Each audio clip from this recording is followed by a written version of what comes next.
Comment peindre les montagnes? Comment peindre à l'acrylique un paysage avec des montagnes? Bonjour, c'est Claude. Nous sommes à 1800 mètres d'altitude, dans un petit village qu'on appelle un îlet ici, où on plante des lentilles. Donc vous le voyez, des champs de lentilles, et j'ai choisi ce petit sujet avec des petites cabanes, et en arrière-plan, la montagne, et les champs de lentilles en avant-plan au milieu de grosses roches volcaniques. Encore une fois, beaucoup de choses à peindre. Encore une fois, le problème se pose. Comment faire pour rendre ça relativement simple et le faire en peu de temps?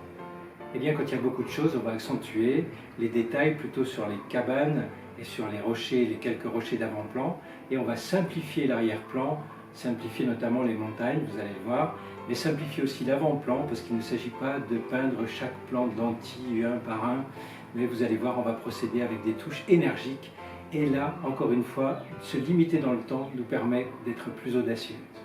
Vous êtes prêts? C'est parti! J'ai commencé par un dessin sommaire au marqueur acrylique sur un panneau de contreplaqué recouvert d'acrylique noir. Et maintenant, je commence par directement les montagnes, c'est notre sujet. Et vous voyez, j'utilise des tons très bleutés, un peu plus violacés sur la droite, avec un pinceau large toujours, en contourant les premiers détails, les détails de l'avant-plan.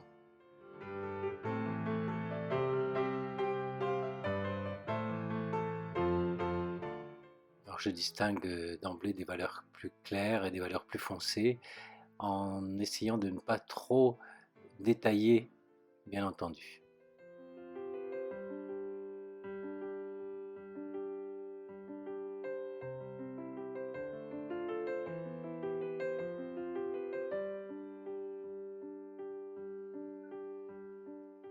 Je peins maintenant les petits pitons rocheux plus proches de nous.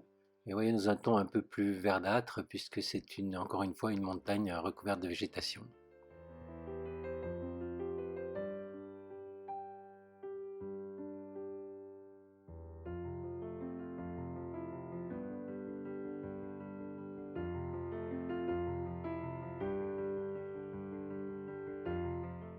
Quelques détails notamment sur les zones ombrées, sur la montagne, avec des tons bleutés verdâtres.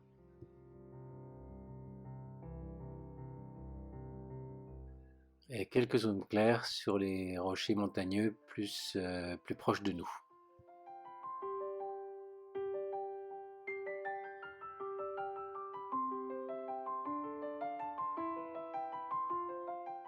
Maintenant, je me rapproche un petit peu et je peins la végétation, les arbres qui sont derrière les cabanes, donc plus proches de nous, avec des tons verts un peu foncés, puis ensuite des tons plus clairs dans un deuxième temps.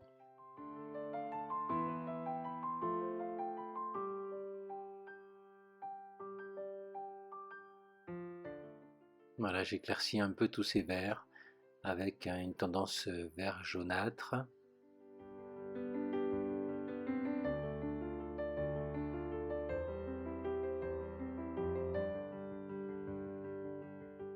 Et un vert plus foncé avec du bleu outre-mer sur la droite qui servira de base ensuite, voilà, où je rajoute des touches un peu plus colorées, un peu plus vives par-dessus.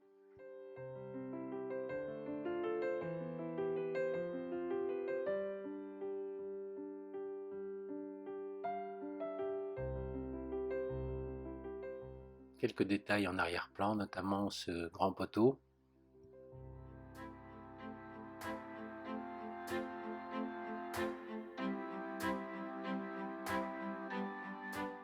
Et je passe à la peinture des cabanes en commençant par les toits de tôle très clairs sous le soleil au zénith à cette heure de la journée, où les ombres, vous avez vu, les ombres sur la cabane sont très prononcées. Un ton un peu plus rouille sur le toit du premier plan. Et je commence par les façades des maisons avec d'abord les couleurs claires.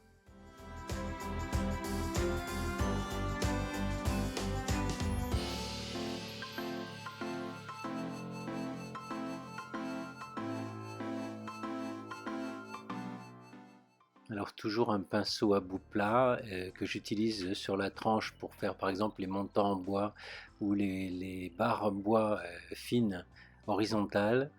Et là je vais commencer à mettre un peu de couleur dans les ombres, vous voyez, un peu plus bleuté là sous le bord du toit et un brun rougeâtre à droite.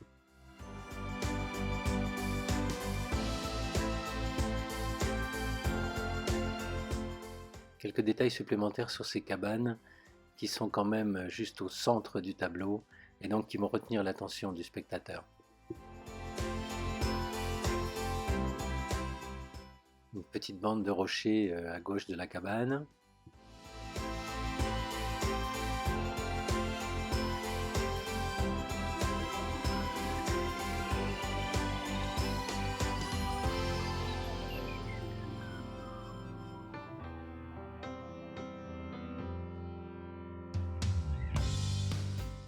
Et je commence à peindre le champ de lentilles sur la gauche devant les cabanes avec un pinceau large, vous voyez, et un vert vif assez uniforme.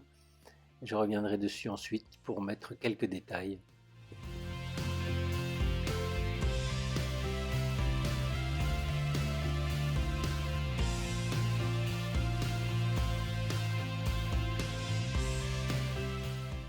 Ces petites touches rapides plus foncées, puis ensuite plus claires, vont nous aider à matérialiser un peu plus les bouquets de lentilles dans ce champ sans trop de détails.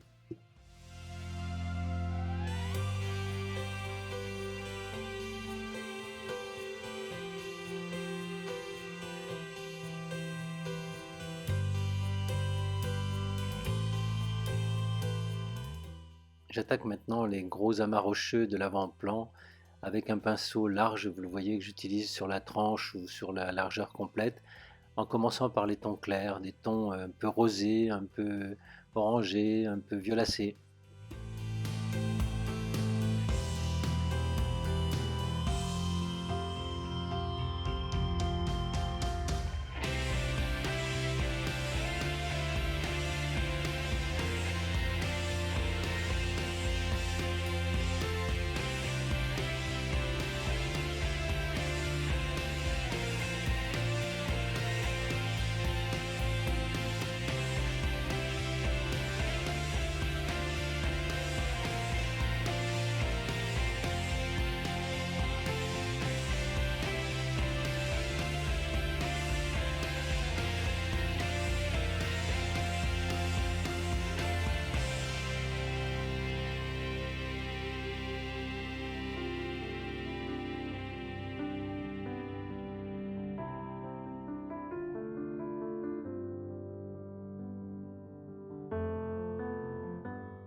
Comme toujours, beaucoup de variations dans les touches et dans les couleurs, voire un peu dans les valeurs également, pour ne pas tomber dans le simple coloriage des rochers.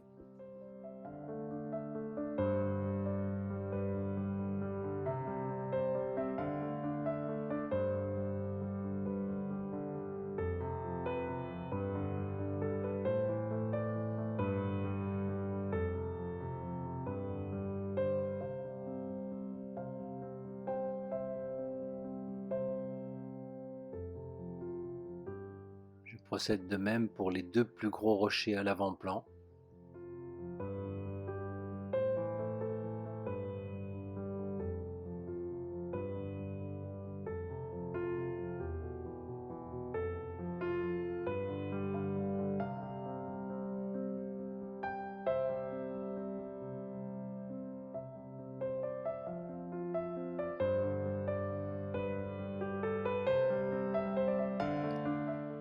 Maintenant, il nous reste à peindre les bouquets de lentilles de l'avant-plan entre ces mâches rocheuses. Et vous voyez que j'utilise un vert assez intense et un pinceau pas trop gros pour matérialiser ces petites masses de végétation séparées les unes des autres.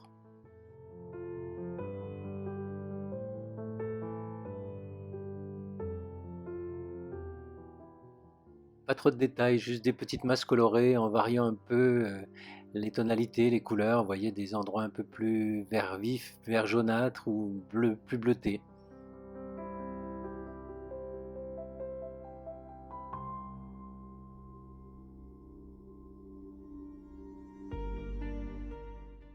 Maintenant, je vais peindre le sol, vous voyez, beaucoup plus clair, en contournant les bouquets de lentilles.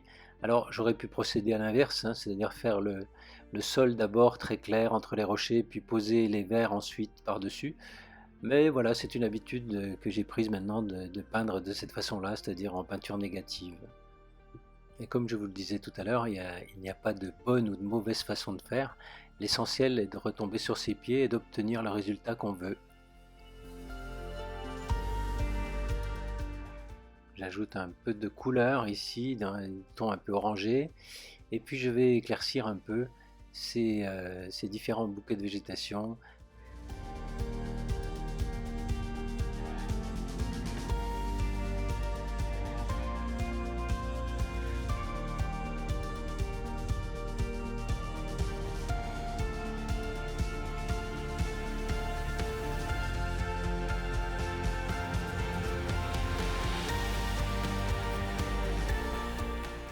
Encore quelques variations sur le sol au premier plan avec des touches plus orangées ou des touches plus claires.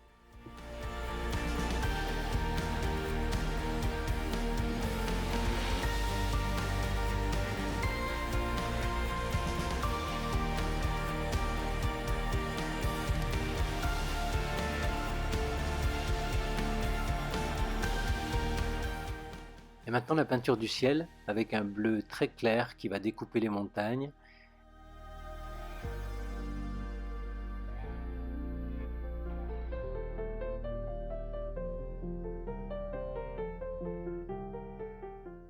Voilà, j'éclaircis un peu la partie du ciel la plus proche de l'horizon.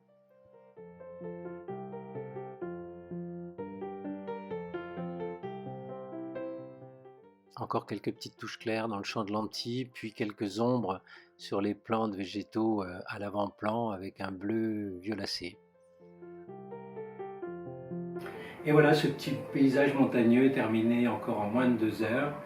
Et encore une fois, pas de grosses difficultés si on procède simplement des valeurs les plus foncées aux valeurs les plus claires, en essayant de ne pas trop détailler ce qui ne mérite pas trop d'attention, comme des aplats assez importants, comme les montagnes par exemple dans le fond. Alors pour ne pas être tenté de voir tous ces détails, un conseil, plissez les yeux et vous allez voir des masses colorées et ça vous permet d'identifier les masses et les valeurs plus facilement. Alors j'espère que ça vous donnera envie de peindre un paysage de montagne. Si c'est le cas, n'hésitez pas à me laisser des commentaires en dessous, je me ferai un plaisir d'y répondre. Et songez à vous abonner, à activer la petite cloche pour ne pas rater les prochaines vidéos, j'en publie plus d'1 par semaine. Et comme je le dis toujours à ce moment de la vidéo, à vous de jouer, à vos pinceaux. Bye bye.